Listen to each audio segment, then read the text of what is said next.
ನೀವು ಸಿಂಹ ರಾಶಿಯಲ್ಲಿ ಜನಿಸಿದವರು. ನಾಯಕತ್ವ, ಗೆಲುವು ಮತ್ತು ಆಳುವ ಸ್ವಭಾವ ನಿಮ್ಮ ರಕ್ತದಲ್ಲೇ ಬೆರೆತಿದೆ ಎಂಬುದನ್ನು ಜಗತ್ತು ಚೆನ್ನಾಗಿ ಅರಿತುಕೊಂಡಿದೆ. ನಿಮ್ಮ ನಡೆಗೆ ರಾಜಸಿಕ ಹೊಳಪು ಇದೆ. ನಿಮ್ಮ ಮಾತುಗಳಲ್ಲಿ ಗಂಭೀರತೆ ಮತ್ತು ಆತ್ಮವಿಶ್ವಾಸ ಪ್ರತಿಧ್ವನಿ ಕೇಳಿಸುತ್ತದೆ. ಆದರೆ ಕ್ಷಣಕಾಲ ಕನ್ನಡಿಯ ಮುಂದೆ ನಿಂತು ನಿಮ್ಮನ್ನೇ ನೀವು ಪ್ರಶ್ನಿಸಿಕೊಳ್ಳಿ. ಇಂದು ನಿಮ್ಮ ಜೀವನ ನೀವು ಕನಸು ಕಂಡ ದಾರಿಗೆ ಸಾಗುತ್ತಿದೆಯೇ? ಸೂರ್ಯನು ನಿಮ್ಮ ರಾಶಿಯ ಅಧಿಪತಿ. ಇಡೀ ಲೋಕಕ್ಕೆ ಬೆಳಕು ನೀಡುವ ಆ ಶಕ್ತಿ ನಿಮ್ಮದೇ. ಆದರೂ ನಿಮ್ಮ ಬದುಕಿನಲ್ಲಿ ಏಕೆ ಮತ್ತೆ ಮತ್ತೆ ಕತ್ತಲೆ ಆವರಿಸುತ್ತಿದೆ? ಇತರರು ಸಂಕಷ್ಟದಲ್ಲಿದ್ದಾಗ ದಾನಶೂರನಂತೆ ನೆರವಾದ ನೀವು ಇಂದು ಏಕೆ ಒಂಟಿತನದ ನೋವನ್ನು ಅನುಭವಿಸುತ್ತಿದ್ದೀರಿ? ರಾಜನಂತೆ ಬದುಕಬೇಕಾದ ನೀವು ಏಕೆ ಬೇರೆಯವರ ಅಭಿಪ್ರಾಯ ಮತ್ತು ಇಷ್ಟಗಳಿಗೆ ತಕ್ಕಂತೆ ನಿಮ್ಮ ಸ್ವಭಾವವನ್ನೇ ಮರೆತು ಕೈಗೊಂಬೆಯಾಗಿ ನಡೆದುಕೊಳ್ಳುತ್ತಿದ್ದೀರಿ? ಸಿಂಹರಾಶಿಯವರೇ, ಒಂದು ಕಹಿ ಸತ್ಯವನ್ನು ಒಪ್ಪಿಕೊಳ್ಳುವ ಸಮಯ ಬಂದಿದೆ. ನಿಮ್ಮ ಸಾಮ್ರಾಜ್ಯವನ್ನು ಯಾರೂ ಬಂದು ಕಸಿದುಕೊಳ್ಳುವುದಿಲ್ಲ. ಶತ್ರುಗಳು ನಿಮ್ಮನ್ನು ಸೋಲಿಸುವುದಿಲ್ಲ. ಬದಲಾಗಿ ಅರಿವಿಲ್ಲದೆ ನಿಮ್ಮ ಸಿಂಹಾಸನಕ್ಕೆ ಬೆಂಕಿ ಹಚ್ಚುತ್ತಿರುವವರು ನೀವು ತಾವೇ. ನಿಮ್ಮೊಳಗೆ ಅಡಗಿರುವ ಒಂದು ವಿಷಗುಣವೇ ನಿಮ್ಮ ಮಹತ್ವದ ವ್ಯಕ್ತಿತ್ವವನ್ನು ನಿಧಾನವಾಗಿ ಭಸ್ಮಗೊಳಿಸುತ್ತಿದೆ. ಈ ಒಂದು ಗುಣ ನಿಮ್ಮನ್ನು ಎಷ್ಟರ ಮಟ್ಟಿಗೆ ಹಾಳು ಮಾಡಬಲ್ಲದು ಗೊತ್ತೇ? ನೀವು ಗೆಲುವಿನ ಶಿಖರದಲ್ಲಿ ನಿಂತಿದ್ದರೂ ಕ್ಷಣಾರ್ಧದಲ್ಲಿ ನಿಮ್ಮನ್ನು ನೆಲಕ್ಕಿಳಿಸಿ ಬೀದಿಯಲ್ಲಿ ನಿಲ್ಲಿಸುವಷ್ಟು ಅದರ ಪ್ರಭಾವ ಇರುತ್ತದೆ. ಆ ಮಾರಕ ದುರ್ಗುಣ ಯಾವುದು? ನಿಮ್ಮನ್ನೇ ಹೊಗಳುವವರು ಹೇಗೆ ನಿಮ್ಮ ಬೆನ್ನಿಗೆ ಚೂರಿ ಹಾಕುತ್ತಾರೆ? ಮತ್ತೆ ಕಾಡಿನ ರಾಜನಂತೆ ಗರ್ಜಿಸಬೇಕಾದರೆ ನೀವು ಮಾಡಬೇಕಾದ ಆ ಗುಪ್ತ ಬದಲಾವಣೆ ಏನು? ಇಂದಿನ ಈ ವಿಡಿಯೋ ಸಾಮಾನ್ಯ ರಾಶಿ ಭವಿಷ್ಯ ಅಲ್ಲ, ಇದು ನಿಮ್ಮ ಜೀವನದ ರಿಪೋರ್ಟ್ ಕಾರ್ಡ್. ಆದ್ದರಿಂದ ಒಂದೇ ಕ್ಷಣವೂ ಬಿಟ್ಟು ಬಿಡದೆ ಕೊನೆಯವರೆಗೂ ಈ ವಿಡಿಯೋವನ್ನು ನೋಡಿ. ಏಕೆಂದರೆ ಇಂದು ನೀವು ಅರಿಯುವ ಸತ್ಯ ನಿಮ್ಮ ಕಳೆದು ಹೋದ ರಾಜ ವೈಭವವನ್ನು ಮತ್ತೆ ನಿಮ್ಮದಾಗಿಸಬಹುದು. ಆದರೆ ಆ ದುರ್ಗುಣದ ಬಗ್ಗೆ ತಿಳಿಯುವ ಮೊದಲು ಜಗತ್ತು ನಿಮ್ಮನ್ನು ಯಾಕೆ ರಾಜ ಎಂದು ಕರೆಯುತ್ತದೆ ಎಂಬುದನ್ನು ಮೊದಲು ಅರ್ಥ ಮಾಡಿಕೊಳ್ಳಬೇಕು. ಸಿಂಹರಾಶಿಯವರೇ, ನಿಮ್ಮ ಶಕ್ತಿ ಎಷ್ಟೊಂದು ಅಪಾರವೆಂದರೆ ಈ ಜಗತ್ತಿಗೆ ಬೆಳಕು ನೀಡುವ ಸೂರ್ಯನೇ ನಿಮ್ಮ ಅಧಿಪತಿ. ಅದಕ್ಕಾಗಿ ನಿಮ್ಮ ವ್ಯಕ್ತಿತ್ವದಲ್ಲಿ ಸಹಜವಾದ ಆಕರ್ಷಣೆ ಇದೆ. ವಿಶೇಷವಾಗಿ ನಿಮ್ಮ ಬಂಗಾರದಂಥ ಹೃದಯ. ಯಾರೇ ಆಗಿರಲಿ, ಶತ್ರುಗಳಾಗಿರಲಿ ಅಥವಾ ಮಿತ್ರರಾಗಿರಲಿ, ಕಷ್ಟದಲ್ಲಿ ನಿಮ್ಮ ಮುಂದೆ ಬಂದರೆ ಇಲ್ಲ ಎನ್ನುವ ನಿಮ್ಮ ಸ್ವಭಾವವೇ ಅಲ್ಲ. ನಿಮ್ಮಿಂದ ಸಾಧ್ಯವಾದ ಸಹಾಯವನ್ನು ಮಾಡದೆ ನೀವು ಶಾಂತವಾಗಿ ಕುಳಿತುಕೊಳ್ಳಲು ಸಾಧ್ಯವೇ ಇಲ್ಲ. ಅನೇಕ ಬಾರಿ ನಿಮ್ಮ ಕೈಯಲ್ಲಿ ಹಣ ಇರದಿದ್ದರೂ ಇತರರಿಂದ ಸಾಲ ಪಡೆದಾದರೂ ಯಾರಾದರೊಬ್ಬರ ಕಣ್ಣೀರನ್ನು ಒರೆಸಲು ಮುಂದಾಗುವ ಮಹಾದಾನಿಯ ಗುಣ ನಿಮ್ಮದು. ದಾನಶೂರ ಕರ್ಣನಂತಹ ಉದಾರತೆ ನಿಮ್ಮ ಸ್ವಭಾವದಲ್ಲೇ ಬೆರೆತು ಹೋಗಿದೆ. ಎರಡನೆಯದಾಗಿ ನಿಮ್ಮ ಗಂಭೀರತೆ ಮತ್ತು ಆತ್ಮವಿಶ್ವಾಸವೇ ನಿಮ್ಮ ಗುರುತು. 10 ಜನರ ಮಧ್ಯೆ ನಿಂತರೂ ಯಾರೂ ಪರಿಚಯಿಸಬೇಕಾಗಿಲ್ಲ. ನಿಮ್ಮ ನಡೆ, ನಿಮ್ಮ ಮಾತುಗಳಲ್ಲಿರುವ ತೂಕವೇ ನೀವು ಯಾರು ಎಂಬುದನ್ನು ಸ್ಪಷ್ಟಪಡಿಸುತ್ತದೆ. ನೀವು ನಿಶ್ಚಯಿಸಿದ ಗುರಿಯನ್ನು ಸಾಧಿಸದೆ ಬಿಡುವುದಿಲ್ಲ. ಸೋಲನ್ನು ಒಪ್ಪಿಕೊಳ್ಳುವುದು ನಿಮ್ಮ ಸ್ವಭಾವದಲ್ಲೇ ಇಲ್ಲ. ಕತ್ತಲೆಯ ಕಾಲದಲ್ಲಿಯೂ ನಾನು ಗೆಲ್ಲುತ್ತೇನೆ ಎಂಬ ಅಚಲ ನಂಬಿಕೆ ನಿಮ್ಮನ್ನು ಅಜೇಯ ಶಕ್ತಿಯನ್ನಾಗಿ ರೂಪಿಸುತ್ತದೆ. ಮೂರನೆಯದಾಗಿ ನಿಮ್ಮ ರಕ್ಷಕ ಸ್ವಭಾವ ಅಪಾರ. ಕುಟುಂಬ ಮತ್ತು ಸ್ನೇಹಿತರಿಗಾಗಿ ನೀವು ಗೋಡೆಯಂತೆ ನಿಂತುಕೊಳ್ಳುತ್ತೀರಿ.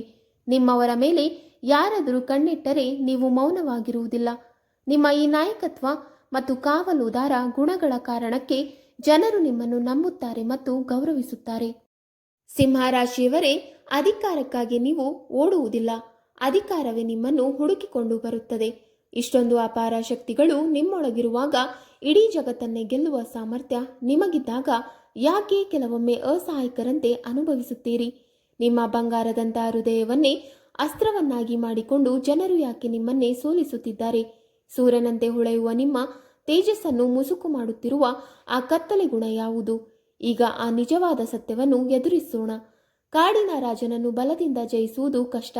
ಆದರೆ ಒಂದು ಸಣ್ಣ ಆಮಿಷ ತೋರಿಸಿದರೆ ಅದೇ ಸಿಂಹವನ್ನು ಬೋನಿನಲ್ಲಿ ಸೆರೆ ಹಿಡಿಯಬಹುದು.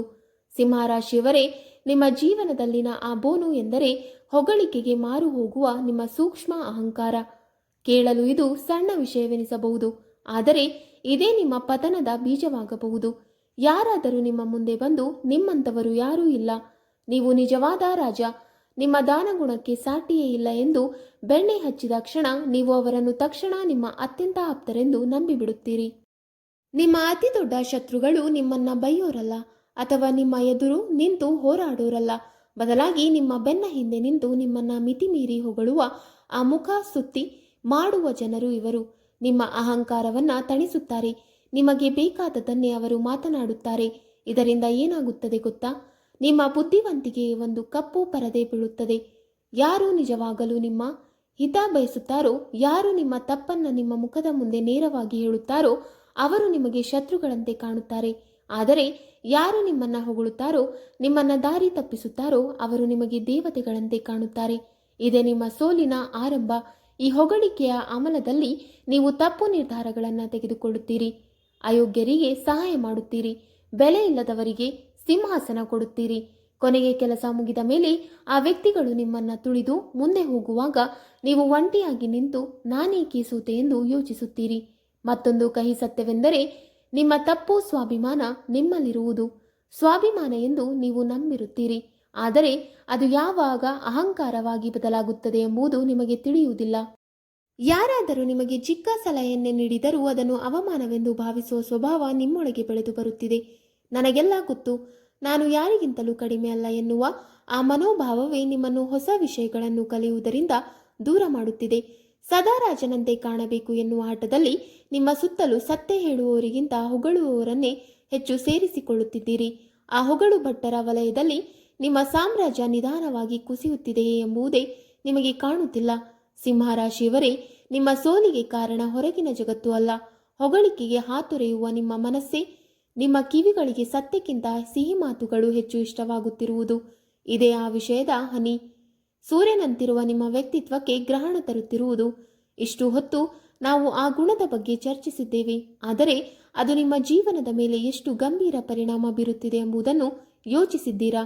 ನಿಮ್ಮ ಬದುಕಿನಲ್ಲಿ ನಡೆಯುತ್ತಿರುವ ಈ 3 ಘಟನೆಗಳನ್ನು ಕ್ಷಣಕಾಲ ಗಮನಿಸಿ. ಮೊದಲ ಕಾರಣ ಹಣಕಾಸಿನ ಪತನ ಮತ್ತು ನಿಮ್ಮ ಸುತ್ತ ಸೇರುವ ಪರೋಪಜೀವಿಗಳು. ಸಿಂಹರಾಶಿಯವರು ಸೋಲುವ ಪ್ರಮುಖ ಕಾರಣಗಳಲ್ಲಿ ಇದು ಒಂದು. ನಿಮ್ಮ ಬಳಿ ಹಣವಿದ್ದಾಗ ನಿಮ್ಮ ಸುತ್ತ ಜನಸಮೂಹವೇ ಇರುತ್ತದೆ. ಸರ್, ನೀವು ಮಹಾನ್ ವ್ಯಕ್ತಿ, ನಿಮ್ಮ ದಾನಶೀಲತೆಗೆ ಸಾಟಿಯೇ ಇಲ್ಲ ಎಂದು ಹೊಗಳಿದ ಕ್ಷಣ ನಿಮ್ಮ ಜೇಬಿನಲ್ಲಿ ಎಷ್ಟು ಇದೆ ಎಂಬುದನ್ನು ಲೆಕ್ಕಿಸದೆ ಸಹಾಯಕ್ಕೆ ಮುಂದಾಗುತ್ತೀರಿ. ಆದರೆ ಆ ಸಹಾಯದ ಹಿಂದೆ ಶುದ್ಧ ಪ್ರೀತಿಗಿಂತಲೂ ನಾನು ದಾನಿ ಎಂಬ ಸೂಕ್ಷ್ಮ ಅಹಂಕಾರವನ್ನು ತೃಪ್ತಿಪಡಿಸುವ ಮನೋಭಾವವೇ ಹೆಚ್ಚು ಕಾರ್ಯನಿರ್ವಹಿಸುತ್ತಿದೆ. ವಾಸ್ತವದಲ್ಲಿ ಆ ಜನರಲ್ಲಿ ಅನೇಕರು ನಿಮ್ಮ ಸಂಪತ್ತಿನ ಮೇಲೆ ಬದುಕುವವರೇ. ನಿಮ್ಮ ಹಣ ಕಡಿಮೆಯಾದ ದಿನ ಅದೇ ಜನರು ನಿಮ್ಮ ಕರೆಗೂ ಸ್ಪಂದಿಸುವುದಿಲ್ಲ. ಕೊನೆಗೆ ನೀವು ಸಾಲದ ಸುಳಿಯಲ್ಲಿ ಸಿಲುಕುತ್ತೀರಿ. ಆದರೆ ನಿಮ್ಮ ಅಹಂಕಾರವೇ ಯಾರನ್ನಾದರೂ ಸಂಪರ್ಕಿಸಿ ಸಹಾಯ ಕೇಳಲು ಬಿಡುವುದಿಲ್ಲ. ರಾಜನಂತೆ ಬದುಕಬೇಕಾದ ನೀವು ಒಳಗೆ ಸಾಲದ ಕಾಡಿನಲ್ಲಿ ಸುತ್ತಾಡುತ್ತಾ ಹೊರಗೆ ಸುಳ್ಳು ನಗುವಿನ ಮುಖವಾಡ ಧರಿಸಿ ಬದುಕುವ ಸ್ಥಿತಿಗೆ ತಲುಪುತ್ತೀರಿ. ಎರಡನೆಯದು ನಿಜವಾದ ಹಿತೈಷಿಗಳನ್ನು ಕಳೆದುಕೊಳ್ಳುವುದು.